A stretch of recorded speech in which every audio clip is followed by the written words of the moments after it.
Bonjour Marie-Mina, Bonjour Marion. on se voit pour la deuxième fois. Tu es nutritionniste naturopathe Oui, c'est ça.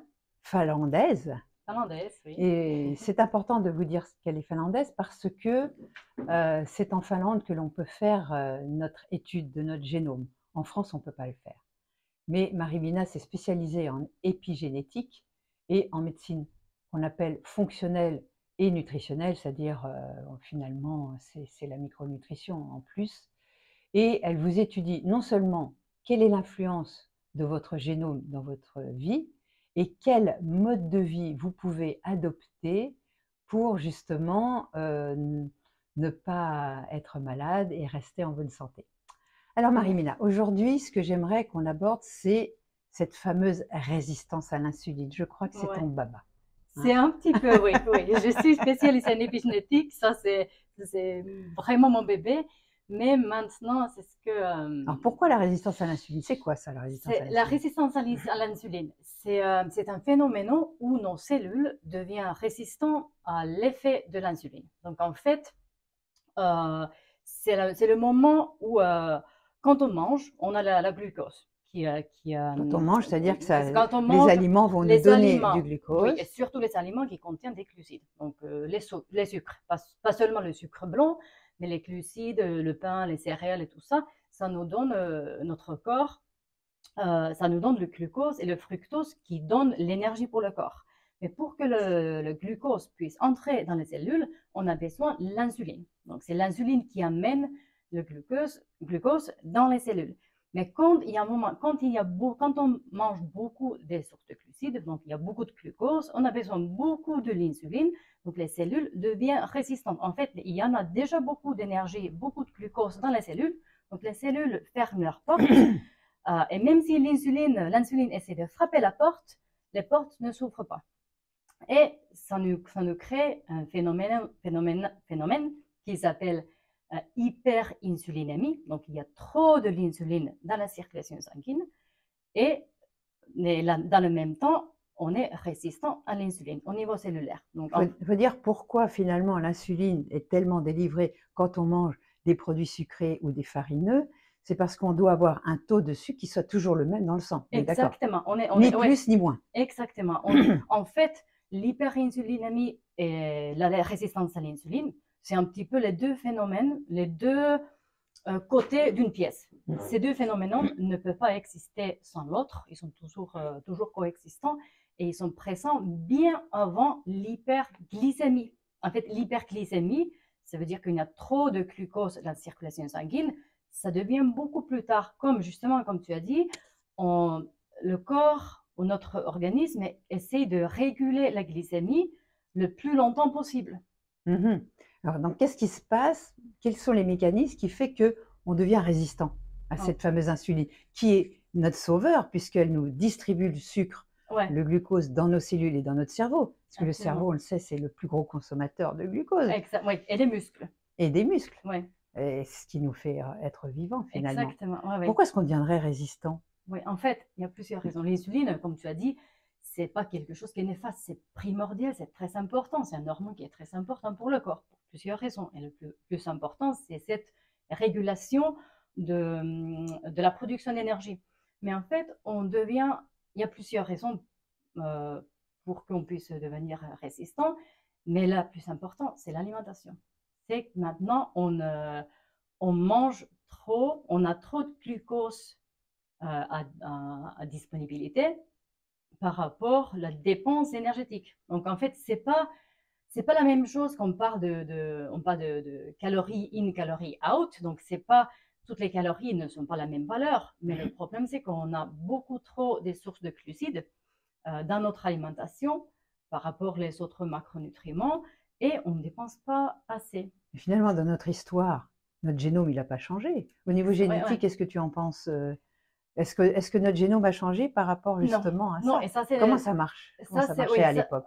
ça c'est le vrai problème parce que nos génomes n'a pas changé pendant les derniers siècles, mais pendant ces derniers siècles, le dernier plutôt, on a vraiment vécu une révolution industrielle et l'alimentaire. Donc en fait, nos gènes ne sont pas changés, mais notre mode de vie, et surtout notre alimentation a changé énormément. Tu parles beaucoup de régime C'est paléolithique, ça. paléo. Maintenant, on est très loin de gens. On mange pas assez de protéines, on mange trop de sucre. Et en fait, les Américains, ils ont lancé un terme anglais qui s'appelle thrifty genes, ce qui, en français, on pourrait dire peut-être les gènes économes ou frugaux, qui explique justement ça, que nos gènes ne sont pas changés. Et en fait, nos gènes nous poussent quelque part vers la résistance à l'insuline. Ah oui, parce qu'on était programmé pour manquer. Exactement, nos gènes ont été programmés pour On la n'avait pas, survie on n'avait pas à et manger tous les jours à pour la l'époque. famine. Eh oui. Et en fait, il y a même un chercheur américain qui s'appelle Richard Johnson qui parle de switch métabolique, ou un interrupteur métabolique, qui explique justement ce phénomène. Dès qu'il y a trop de la nourriture à disponibilité à notre corps, il y a trop de glucose, il y a ce switch qui change, qui en fait, qui programme, qui active tous les gènes qui commencent à stocker des lipides. En fait, tous les glucides qu'on ne peut pas stocker vont être convertis et stockés sous la forme de lipides.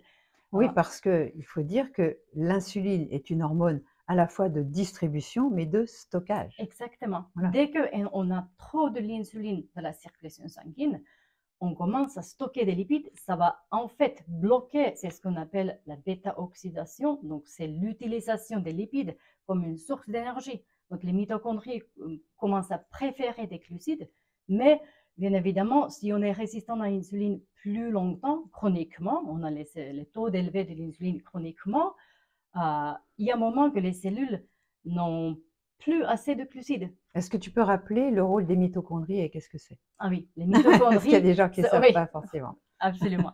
Donc les mitochondries sont les petites usines dans nos cellules, à l'intérieur des cellules, qui produisent l'énergie. Et j'ai appris maintenant qu'on trouvait des mitochondries dans le sang circulant.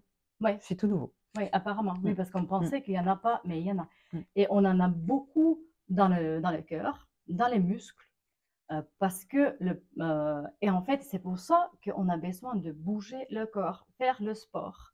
Parce que le plus qu'on fait de sport, le plus on développe les muscles et le plus on a les mitochondries et leur qualité est meilleure. Donc oui.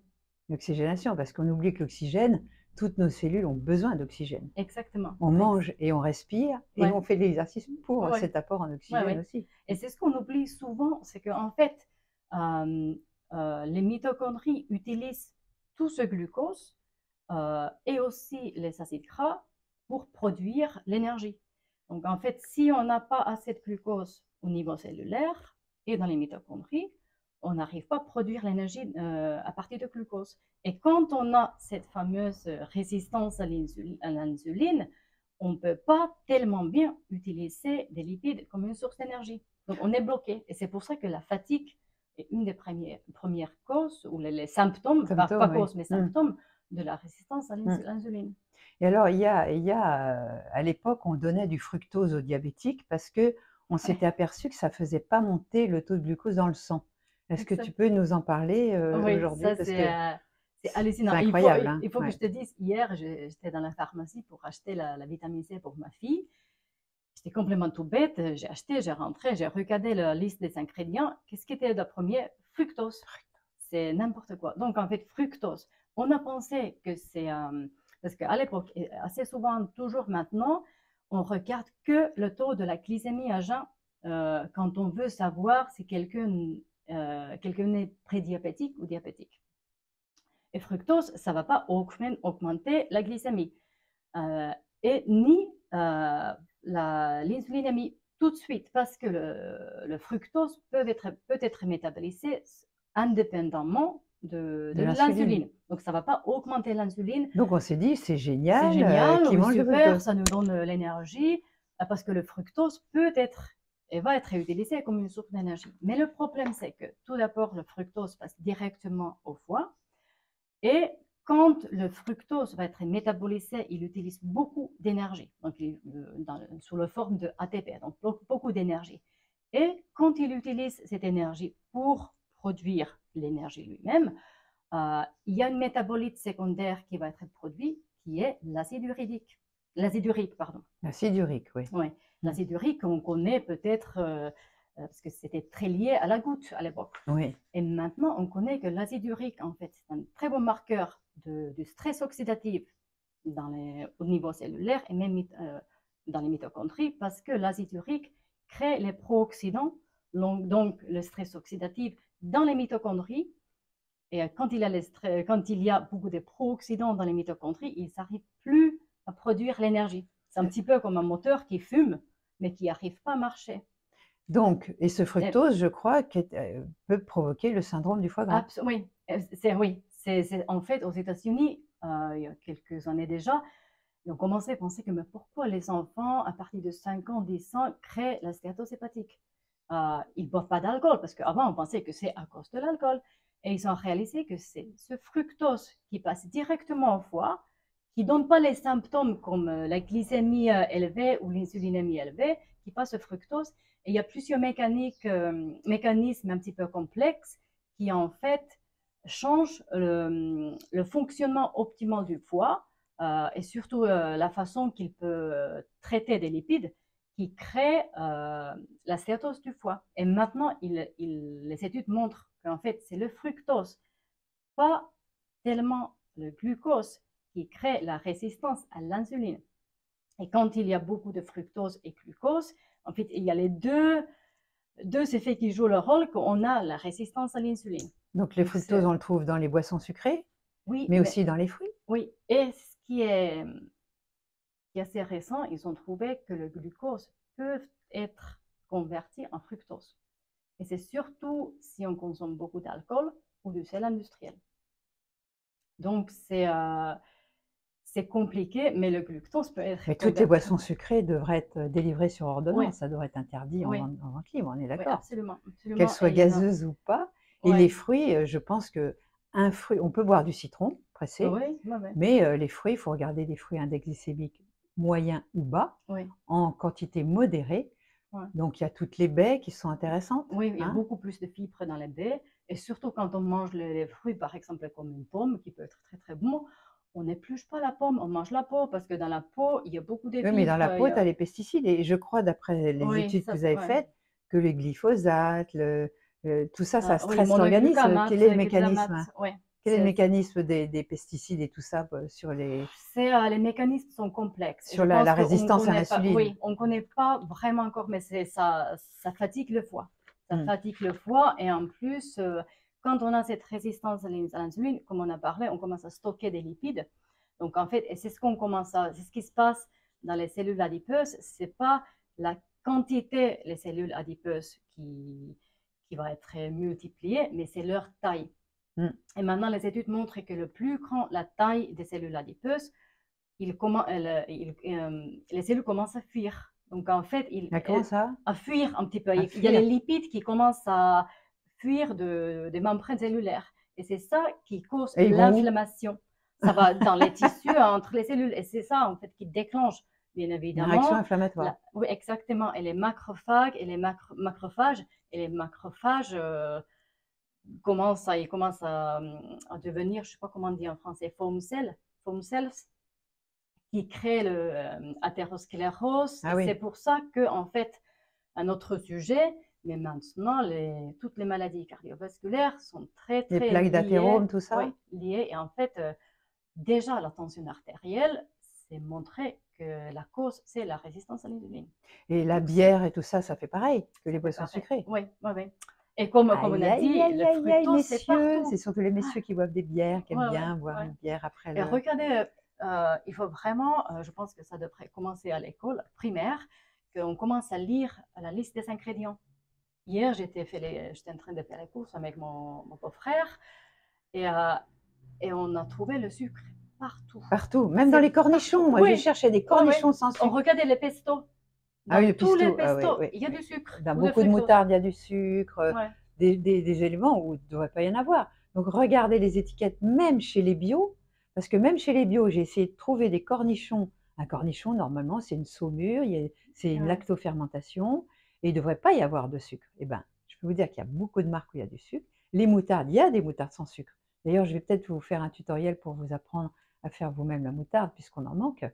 Mais une moutarde, c'est sans sucre, quoi. Mmh. Et tout est comme ça. Les petits pois, alors là, les petits pois, c'est du sucre, Ouais, hein. ouais, ouais, Les petits pois en conserve.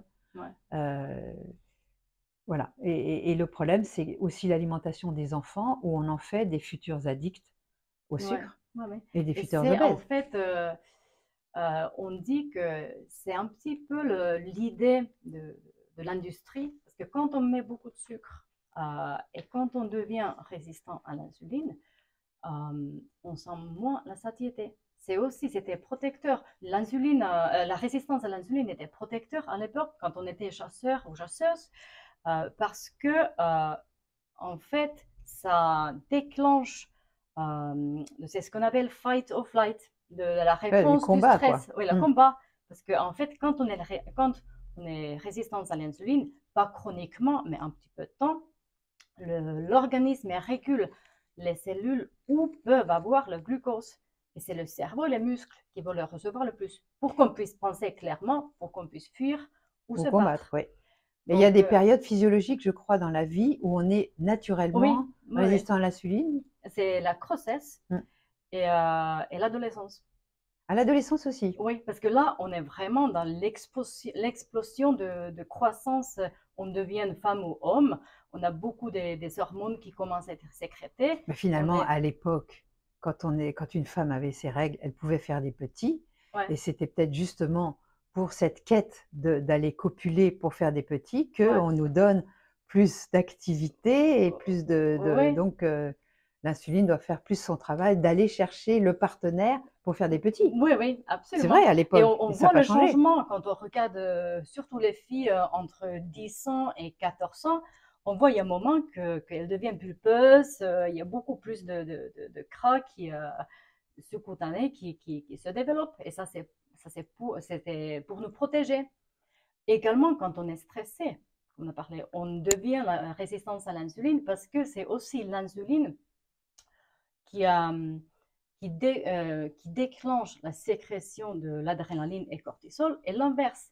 Donc, quand on est chroniquement stressé, on peut devenir résistant à l'insuline. Mmh. L'insuline, parce que le cortisol, dès que le cortisol est sécrété, le foie, euh, si le corps se communique bien, commence à produire le glucose pour qu'on puisse fuir ou se battre. Mmh. Mais si c'est chronique, ça... Et est-ce que le sport intensif n'entraînerait pas une résistance à l'insuline? Euh, Intensif, hein, je ne parle pas du sport qui est très bon, oui, le sport intensif, quand on va si au-delà de ses limites. c'est, oui, ça peut. Si c'est longue durée. Intensive, si c'est les courtes durées comme Oui, l'exercice de voilà, HIIT, oui, oui, ça c'est oui. super bon. Mais vraiment, quand on fait les marathons et quand on n'est pas entraîné, ça nous ramène vraiment à la résistance à l'insuline. Donc il semblerait que la résistance à l'insuline, entraîne un vieillissement prématuré. Absolument. Par quel Absolument. mécanisme? Oxydation? Oui, La rouille? en fait, c'est la ruie. C'est la ruie, c'est les pro-oxydants, parce qu'en fait, la résistance à l'insuline nous amène vers toutes les maladies occidentales qui sont chroniques, parce que là, quand on est résistant à l'insuline, on commence la production des pro-oxydants, donc le stress oxydatif, qui déclenche l'inflammation, et on sait depuis longtemps que c'est le stress oxydatif et l'inflammation qui est dans le cœur de toutes les maladies. Mmh. Donc, aussi le vieillissement prématuré. Maintenant, avec le labo finlandais Nordic Genex, on est en train de lancer un nouveau produit qui peut mesurer l'âge biologique. Alors c'est-à-dire, on fait Contrairement, l'étude de son génome. oui, Une fois qu'on a fait l'étude du génome, on en avait parlé dans une première vidéo, ça coûte 320 320 euros, oui, €, alors qu'à l'époque, ça coûtait 10 000 €, hein. ouais. C'est-à-dire, vous saurez, à partir de ce test qui se fait juste par de la salive, quels sont vos gènes protecteurs et quels sont vos dirty genes, c'est-à-dire les gènes sales. Moi, je l'ai fait et je dois dire que j'étais scotchée parce que ça répondait totalement à ce que je pensais, puisque quand on est à l'écoute de son corps, finalement, si on est une vraie écoute de son corps, on connaît nos limites. J'ai un foie qui détoxifie que dalle, j'ai aucune protection antioxydante, on le voit avec mes petites rides là, vous voyez? Ça, c'est un stress oxydant à la peau. J'ai fait de mon génome au niveau de la peau, j'ai une peau dégueulasse, donc je suis obligée de me protéger. Je prends des antioxydants, je prends plein de choses pour compenser Ouais. les faiblesses de mon génome. Donc, Mmh. avec cette étude, je pourrais être résistance à l'insuline et diabétique d'ailleurs dans mon génome. Donc, avec cette étude, on peut vraiment voir quelles sont nos fragilités et comment les compenser, avec des compléments alimentaires évidemment et avec un mode de vie. Ça, c'est Mmh. génial. Alors maintenant, tu dis qu'on peut aller plus loin. Alors, qu'est-ce qu'on Oui, peut oui, étudier? en fait, Une on fois qu'on a fait étude. le génome, qu'est-ce qui se passe? Oui, en fait, Il n'y a pas besoin de le refaire. on n'a pas besoin de le faire. Évidemment, on peut tirer beaucoup plus d'informations si on a fait notre génome, parce que comme ça, Voilà. même quand on parle de la résistance à l'insuline, on est bien évidemment tout sensible à ça, mais on est différent par rapport le niveau de la sensibilité. Toi et moi, on est très Ouais. sensibles et c'est pour ça C'est pour ça qu'on qu'on est est, là-dedans. on est là. Mais il y a les gens qui peuvent consommer un petit peu plus librement des sources de glucides sans les problèmes. Mais on est tout un petit peu dedans. Mais quand on parle de tests de l'âge biologique, en fait, c'est ce qu'on étudie là, c'est la méthylation d'ADN. Alors, il faut expliquer ce que Donc, c'est que la là, c'est méthylation. compliqué. La Ouais. méthylation, c'est un processus qui, qui gère justement cette lecture de génome. Donc, en fait, nous, on a nos gènes qui ne changent pas. Mais notre mode de vie, notre alimentation, nos niveaux de stress peuvent changer l'expression de gènes. Donc, en fait, la façon que les gènes s'expriment pour nos bénéfices ou pas. Et en fait, donc la méthylation gère cette expression. Et il y a comment on peut dire, les points spécifiques dans notre génome où, où on régule la méthylation. Et quand on étudie cette méthylation d'ADN, on peut savoir comment les gènes sont exprimés ou pas. Et avec l'âge biologique, avant, on faisait beaucoup, peut-être vous avez entendu de parler des télomères. On disait que c'est la longueur des télomères. Maintenant, on connaît que c'est un des facteurs, mais ça n'explique pas tellement tout. Mais en fait, quand on peut étudier vraiment dans la méthylation d'ADN, donc la façon que les gènes sont exprimés à un moment instantané, on peut estimer l'âge biologique. Donc, en fait, on a notre âge chronologique, ce qui est les bougies dans notre cadeau d'anniversaire. Euh, et il y a l'âge biologique, qui est l'âge de nos cellules. Et alors, si on se connaît notre âge et qu'on est plus vieux que notre âge, qu'est-ce qu'on fait? Donc là, il faut regarder le génome et regarder qu'est-ce qu'il y a, quelles sont les faiblesses. Et avec le génome, on regarde toujours le bilan sanguin, comment les gènes sont exprimés, et après modifier notre alimentation, le mode de vie, le stress. Je vais le faire et je vous dirai quel âge Ouais, j'ai ouais. réellement sur le plan Moi, biologique. je l'ai fait et je pense que je Et vais alors? avoir. Je connais pas mes résultats Bah, pas encore. C'est encore? peut-être dans ces jours-là. Je Ah, te tiens au super. courant et on va poster sur ça parce que ça, c'est vraiment intéressant parce que le test génétique, ça, par rapport à la résistance à l'insuline, quand on fait le génome, ça va pas nous dire si on est résistant ou pas. Ça donne beaucoup d'informations sur notre faiblesse, nos faiblesses et nos forces. Mhm. Mais l'âge biologique, c'est maintenant. D'accord. Voilà. Donc, est-ce que tu as des conseils à donner en termes de mode de vie, de ce qui ressort le plus et qu'on Oui, pourrait adopter? oui. Donc, premièrement, ce qu'on a beaucoup discuté, c'est l'alimentation. Ouais. C'est malheureusement, on ne peut pas faire face sans changer l'alimentation. Oui, mais il y a des gens qui croient manger bien en étant Oui, végétarien ou ouais. vegan, etc. Malheureusement, je ne veux pas être contre les véganes ou les végétariens, mais là, si vous voulez le faire, il faut faire ça avec beaucoup de la conscience. Moi, j'ai beaucoup des clientes jeunes femmes. Justement, c'est ce qui est problématique avec le fructose. J'ai eu pas mal de véganes et végétariens, jeunes femmes actives, très belles, en bon et qu'ils croient qu'elles sont en Bonne bonne santé, santé. voilà. On voit qu'elles pas surpoids. Mais quand on regarde la glycémie à jeun, l'insuline à jeun, ils sont surmontés. Ah oui. Et en fait, elles sont tous fatiguées, problème d'infertilité. Elles sont capables de faire les jeûnes intermittents. Beaucoup de brouillard, problèmes avec la mémoire, plein de choses comme ça. Donc ça, c'est problématique. Donc, Tu conseilles le jeûne intermittent?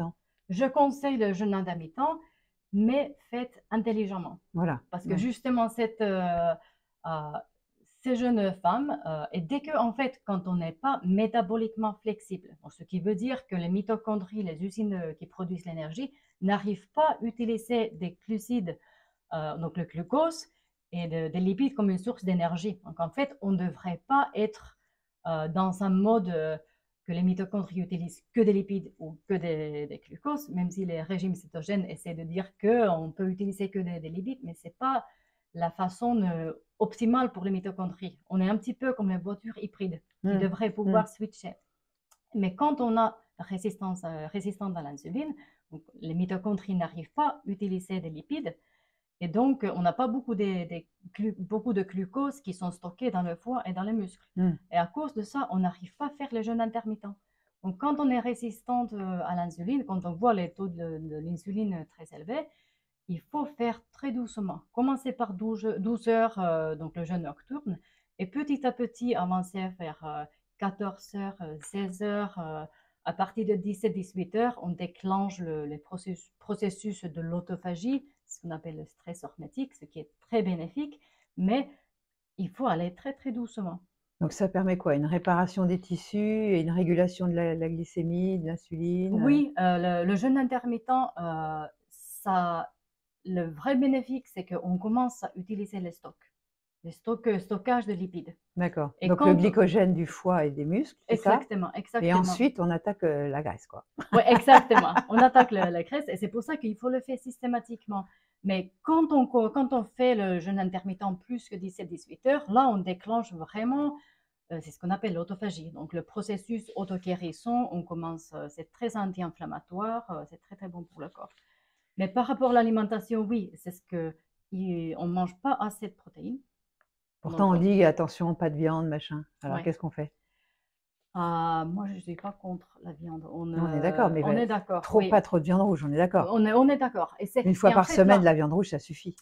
Ça dépend de notre génome. Ouais. Donc là, pour pouvoir le faire la meilleure façon possible, on connaît notre génome, notre propre sensibilité à la résistance à l'insuline, et aussi, parce que la viande rouge, il y a la viande rouge et la viande rouge. Il y a la viande rouge très industrielle, de mauvaise qualité. Mauvaise qualité. Là, on s'enfuit, on ne veut pas ça. On veut la viande rouge, la bonne qualité, et aussi les élevée protéines. aux herbages, sans ensilage. Et les protéines aussi, les protéines végétales, ils n'ont pas de problème.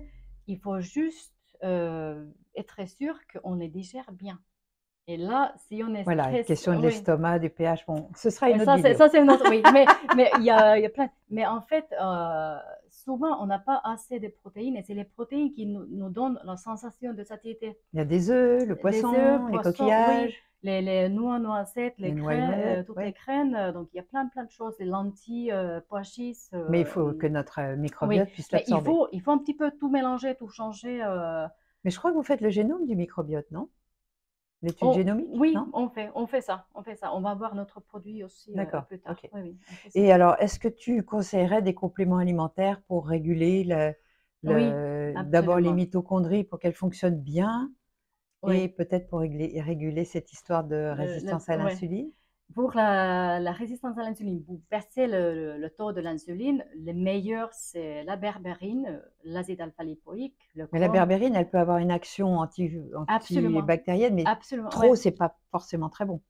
Faire attention. Trop de berbérine. Oui.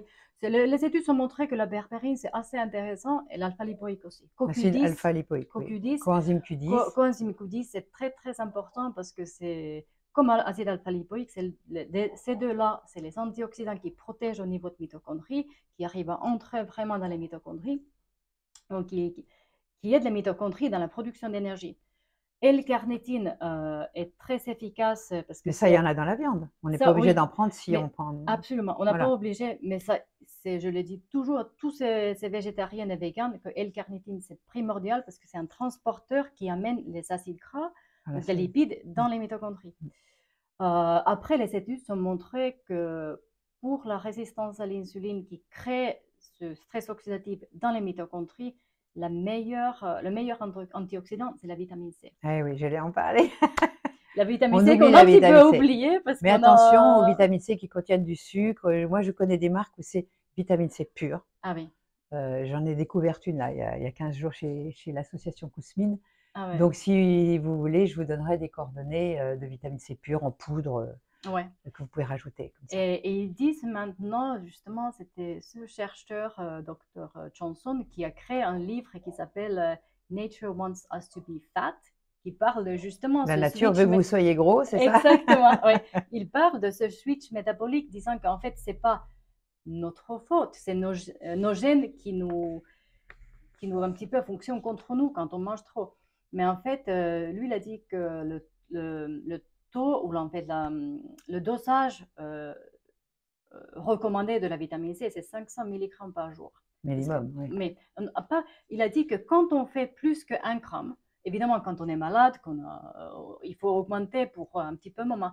Mais dans long terme, si on augmente plus que 1 gramme, les études ont montré que l'exercice contre la résistance à l'insuline n'est plus efficace.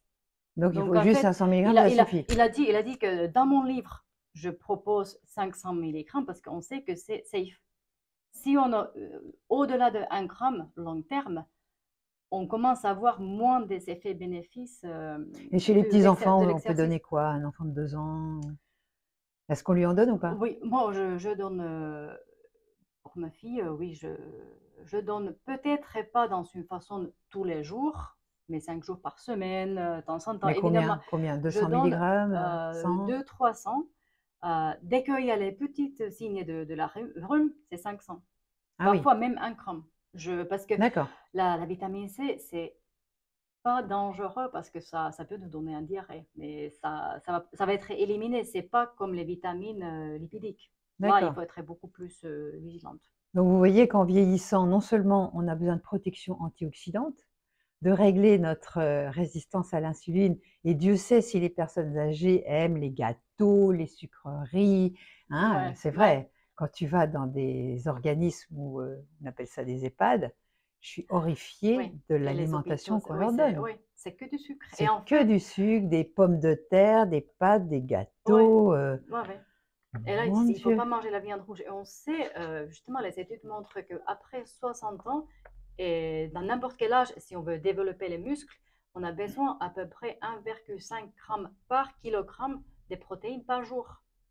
Donc, c'est pas rien. Il faut. Alors le problème, c'est que les gens croient que même 1 gramme par kilo de poids, ça vous ferait pour 60 kilos, 60 grammes. Mais il faut comprendre qu'un steak de 200 grammes contient quoi, 20 grammes, 30 grammes de protéines? C'est oui, 30, oui, 30-40. Normalement, c'est la viande rouge, c'est à peu près 20 grammes par 100 grammes. 20 grammes par 100 grammes. Les Donc, œufs, ouais, pour 2 œufs, ce sera que 10 grammes de protéines. ouais, Donc ne croyez pas que 200 grammes de steak, c'est 200 grammes de protéines. C'est pas ça. ouais, Il faut bien comprendre comment on calcule ouais. ces fameuses protéines qui sont actives. Ouais, et ça, moi, je conseille, on a tous les smartphones, donc là, il y a pas mal des applications qui font ces calculs pour vous. Donc, évidemment, pas le faire tous les C'est jours. quoi comme application? Moi, j'utilise les applications en anglais, mais je Ah, vais, je vais te dire, il y a les applications aussi en français. ben, on vous les mettra Oui, dans les liens. oui, on Mmh. va. Parce qu'en fait, l'idée, c'est de ne le pas faire systématiquement tous les jours Oui. jusqu'à la fin de la vie. Mais pour un petit peu moins, pour savoir, moi, personnellement, j'ai mal à manger assez de protéines. Mmh. C'est pour ça que j'utilise les protéines en poudre, Les un petit whey peu les des whey protein? collagènes. Les whey, non? Non, j'utilise les protéines. Ils sont souvent, soit j'utilise le collagène, Oui. le bouillon d'os, ou bien il y a les protéines végétales ou même véganes qui sont utilisées intelligemment, les protéines de chanvre, Oui. les Mmh. protéines un petit peu Oui, il y a des de. mix de Oui, les protéines, mix de végétales. protéines. Il y Mais en a des là, très il bien. faut. Oui, oui, Oui. oui. Oui, oui. En plus, ils ne sont pas acidifiants. Tiens, pour terminer, parce que Oui. tu parlais d'acidification, quel est le mécanisme qui entraîne de l'acidose de l'organisme avec l'insuline? Avec l'insuline, en fait, il y a plusieurs mécanismes, mais c'est une des mécanismes, c'est cette production d'acide urique par le C'est ça. fructose. Donc, en fait, oui, ça, c'est une des mécanismes. Et l'autre, c'est aussi la hyperglycémie qui vient après la résistance à l'insuline. Parce que quand on a beaucoup de glucose dans la circulation sanguine qui est un petit peu perdue, il peut aller nulle part parce que l'insuline n'est plus efficace, il n'y a plus de place ni dans le foie, ni dans les muscles. Donc, il est obligé d'être converti en lipides. Mais là, il y a ce mécanisme est un petit peu affaibli aussi. Donc, quand on a trop de glucose dans la circulation sanguine, on est acidique. Bon, bah, vous savez quoi faire, hein. L'étude du génome, savoir quel est votre âge biologique et peut-être faire un test d'hémoglobine glyquée et votre test HOMA et Cookie. Les médecins sauront de quoi je parle. Je vous dis à très bientôt et peut-être il y aura encore d'autres études à ce niveau-là et dès qu'elles auront apparu en France, on vous le fera savoir. À bientôt. À Merci. bientôt. Bye Merci bye. Marion. Bye. Merci Marilyn.